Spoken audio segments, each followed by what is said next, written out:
మహాగణాధిపతియే నమః. ఓం శ్రీ గురుభ్యో నమః. సర్వమంగళమాంగళ్యే శివే సర్వార్థ సాధికే శరణ్యే త్రయంబకే దేవి నారాయణే నమోస్తుతే. సుప్రభాతం ఛానల్ ప్రేక్షకులందరికీ శ్రీ క్రోధీ నామ సంవత్సర నూతన తెలుగు సంవత్సర శుభాకాంక్షలు. ఇక మూడాలు మౌఢ్యాలు, శుక్రమూఢమి గురుమూఢమి అనేవి ప్రధానంగా మనం చెప్తూ ఉంటాం. అసలు మూఢమి అంటే ఏమిటి? రవి భగవానుడికి నిర్దేశించినటువంటి సామీప్యానికి గన మిగతా గ్రహాలు ఏవైనా వస్తే ఈ రవి యొక్క ప్రభావానికి గురై అవి వాటి ఉనికిని కోల్పోతాయి, అనగా వాటి శక్తిని కోల్పోతాయి. ఇప్పుడు రవికి దగ్గరగా శుక్ర భగవానుడు వచ్చినప్పుడు ఈ శుక్రగ్రహము తన శక్తిని కోల్పోతుంది, బలహీనపడుతుంది. దాన్నే శుక్రమూఢమి లేక శుక్ర మౌఢ్యమి అని పిలుస్తూ ఉంటాం. అలాగే గురుమూఢమి గురుమౌఢ్యమి. మరి ఈ సంవత్సరం 2024 మే 1 నుంచి జూలై 7 వరకు శుక్రమూఢమి ఉంది. 2024 మే 5 నుంచి జూన్ 1 వరకు గురుమూఢమి ఉంది. మే నెల 4 నుంచి కర్తరి ప్రారంభమైంది. మే నెల 1 నుంచి జూలై 7 వరకు శుక్రమూఢమి ప్రారంభమైంది. మే 5 నుంచి గురుమూఢమి ప్రారంభమైంది జూన్ 1 వరకు. అనగా మే 1 నుంచి కూడా జూలై 7 వరకు కర్తరి, శుక్రమూఢమి, గురుమూఢమి ఉన్నాయి.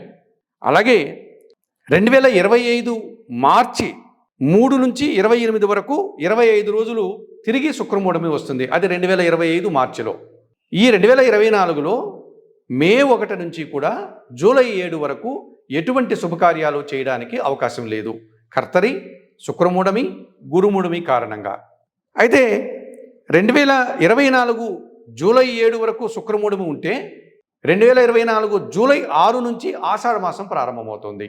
మరి జూలైలో కూడా మనము శుభముహూర్తాలు అనగా పెళ్లి లాంటి కార్యక్రమాలు చేసుకోవడానికి అవకాశం లేదు. ఎందుకంటే ఆషాఢ మాసంలో వివాహం చేసేటువంటి సాంప్రదాయం మనకు ఉండదు కనుక తెలుగు వారికి.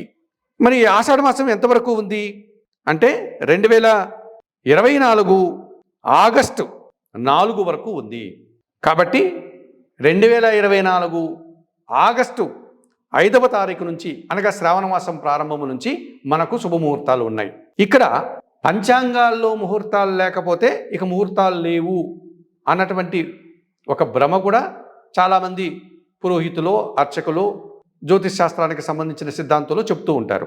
2024 ఆగస్టు 5 తర్వాత వచ్చేటువంటి శ్రావణ మాసంలో పంచాంగాల్లో ముహూర్తాలు లేకపోయినప్పటికీ కూడా జ్యోతిష్ శాస్త్రాన్ని క్షుణ్ణంగా అధ్యయనం చేసినటువంటి సిద్ధాంతులు, పండితులు దగ్గరికి మీరు వెళ్ళి వధూవరుల యొక్క జాతకాలు చూపించి వారి నక్షత్రాలకు అనుగుణంగా శుభముహూర్తాలు పెట్టుకోవడానికి అవకాశం ఉంటుంది.